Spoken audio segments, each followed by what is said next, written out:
ବୁନ୍ଦି କଥା ମନେ ପଡ଼ିଲେ ପିଲାଦିନ ଅଗଷ୍ଟ 15 ଜାନୁଆରୀ 26 ଏସବୁ ଜିନିଷ ଆଗେ ମନେ ପଡ଼େ। ସେଇ ବୁନ୍ଦି କଥା। ତ ଚାଲନ୍ତୁ ଷ୍ଟାର୍ଟ କରିବା। ନମସ୍କାର ଦର୍ଶକ ବନ୍ଧୁ, ମୋ ଚ୍ୟାନେଲକୁ ଅନେକ ଅନେକ ସ୍ୱାଗତ। ପ୍ରଥମେ ବୁନ୍ଦି ବନେଇବା ପାଇଁ ମୁଁ ନେଇଛି 2 କପ୍ ବେସନ ଆଉ ତା ସହିତ କିଛି ପାଣି ଦେବା। ପ୍ରଥମେ 1 କପ୍ ପାଣି ଦେଇକି ଏମିତି ଭଲସେ ତାକୁ ଘାଣ୍ଟି ଦେବେ, କିନ୍ତୁ ଆଟ୍ ଏ ଟାଇମ୍ ଯଦି ଆପଣ ପାଣି ଦେଉଛନ୍ତି ତାହେଲେ ସେଥିରେ ବିଣ୍ଡା ବାନ୍ଧିଯିବ। ତ ସେଥିପାଇଁ ପାଣି ଯେତେବେଳେ ବି ଦେବେ ଅଳ୍ପ ଅଳ୍ପ କରିକି ଦେବେ। ତ ପ୍ରଥମେ 2 କପ୍ ବେସନ ପାଇଁ ମୁଁ 1 କପ୍ ପାଣି ନେଇଛି ଆଉ ତାକୁ ଭଲସେ ମିଶାଇ ଦେଇଛି। ବର୍ତ୍ତମାନ ମୁଁ ନେଇଛି ଆଉ ଅଧା କପ୍। ତ ଅଧା କପ୍କୁ ଆପଣ ଅଳ୍ପ ଅଳ୍ପ କରିକି ପାଣି ଦେବେ।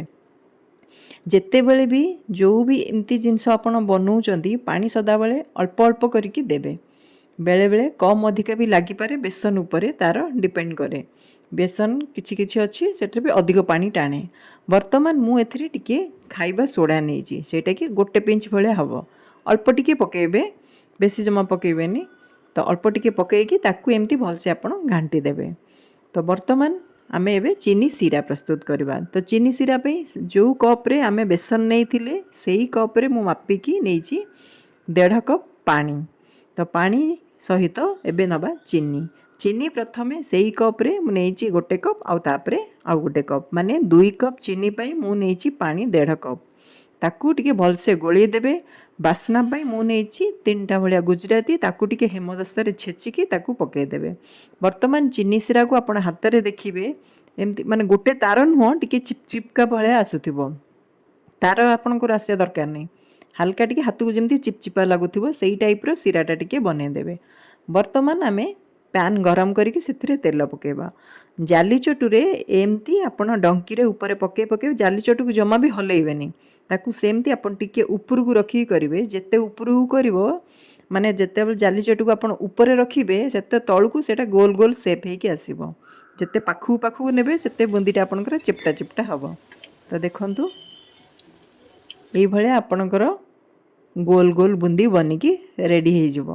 ଆଉ 2 ସାଇଡ଼୍କୁ ଆପଣ ଏମିତି ଜାଲି ଚଟୁରେ ଏପଟ ସେପଟ କରିଦେବେ ଟିକେ, ଆଉ ବାସ୍ ରେଡ଼ି ହେଇଗଲା ଆମର ପୁରା ବୁନ୍ଦି। ଯଦି ଆପଣ କଲର୍ ବୁନ୍ଦି ଚାହୁଁଛନ୍ତି ସେଥିରେ ଆପଣ କଲର୍ ବି ମିଶାଇକି ବନେଇ ପାରିବେ। ଭିଡ଼ିଓଟି ଯଦି ଆପଣଙ୍କୁ ଭଲ ଲାଗୁଥାଏ ପ୍ଲିଜ୍ ଲାଇକ୍ କରିବେ, ସେୟାର କରିବେ, ଚ୍ୟାନେଲରେ ନୂଆ ଥିଲେ ସବସ୍କ୍ରାଇବ୍ କରିନେବେ। ଦେଖନ୍ତୁ ଆଗକୁ ମଧ୍ୟ ଆପଣଙ୍କର ଅଗଷ୍ଟ 15 ଆସୁଛି। ଘରେ ନିହାତି ଭାବେ ବୁନ୍ଦି ବନାନ୍ତୁ, ସେଓ ବନାନ୍ତୁ ଆଉ ବୁନ୍ଦି ସେଓ ଖାଇକି ଆପଣଙ୍କର ପିଲାବେଳର ସ୍ମୃତି ମନେ ପକାନ୍ତୁ। ଦେଖନ୍ତୁ ଆଉ ଗୋଟେ ଭାଡ଼ି ମୁଁ ବନେଇକି ଏମିତି ତାକୁ ଏପଟ ସେପଟ କରିଦେବେ, ମାନେ 2 ସାଇଡ଼୍ ଯାକ ସେ ଯେମିତି ହେଇଯିବ। ତାପରେ ଆପଣ ଜାଲି ଚଟୁରେ କାଢ଼ିଦେବେ। ଦେଖନ୍ତୁ ବୁନ୍ଦି ଜମାରୁ ବି ଗୋଟେ ବି ବୁନ୍ଦି ଆପଣଙ୍କର ଚେପଟା ହେଇନି, ସବୁ ପୁରା ଗୋଲ ଗୋଲ ଫୁଲା ଫୁଲା ଭଳିଆ ହେଇଛି। ବାସ୍ ରେଡ଼ି ହେଇଗଲା ଆମର ବୁନ୍ଦି।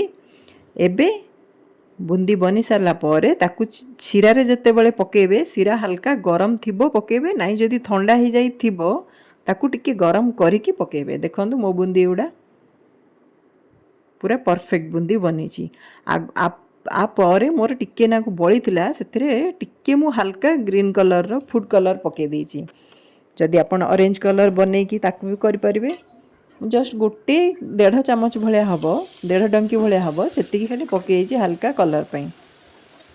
ଆଉ ସେଇଥିରେ ମୁଁ 1 ଚାମଚ ପାଣି ଦେଇଥିଲି, ସେଥିପାଇଁ ଟିକେ ମାନେ ସେତିକି ହେଇନି, ଯେମିତି ହଳଦିଆଟା ଯେମିତି ହେଇଥିଲା ସେଇ ଟାଇପ୍ର ହେଲାନି। ତ ସେଥିପାଇଁ ପାଣିର କନସିଷ୍ଟେନ୍ସି ଆପଣ ପୁରା ପରଫେକ୍ଟ ରଖିବେ। ଏବେ ବୁନ୍ଦି ପୁରା ରେଡ଼ି ହେଇଗଲା। ତାକୁ ଆମେ ଯିବା ଏବେ ଶିରାରେ ବନେଇବା ପାଇଁ। ମୁଁ ଆପଣଙ୍କୁ ଦେଖାଉଛି ହାତରେ ଭାଙ୍ଗିକି ଚିପିକି ସେ କେତେ କ୍ରିସ୍ପି ହେଇଛି।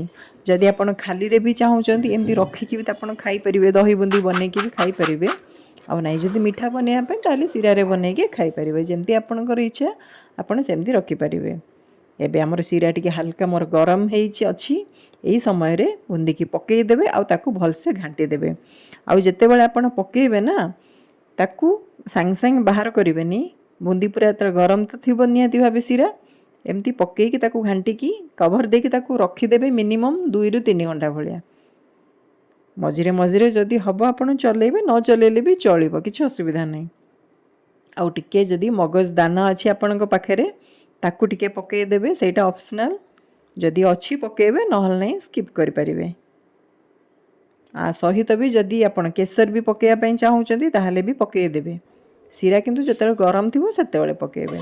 देखंतु 3 घंटा पर मु आपनको देखौची सबु सीरा पी जाईची आ पूरा हमर सुखा सुखा बुंदी हेची। सुखा माने जेमती आपण माने भीतर सब रसुलिया भलिया हेची जोटा कि हमर परफेक्ट सेव बुंदी पई। तो यही भलिया आपणकर बुंदी बनिबो। आपण घरे थरी निश्चय ट्राई करंतु एमती भाग माप सहित बनेबे। आउ जदि आपण चाहूचंदी बुंदी रे लड्डू भी आपण भी बनै परिबे। आउ टिके तार सीरा रे टिके भाग माप चेंज अछि। आउ एमती एटा होची हमर सुखा बुंदी। देखा हबो संग माने नेक्स्ट वीडियो रे। रहुची नमस्कार।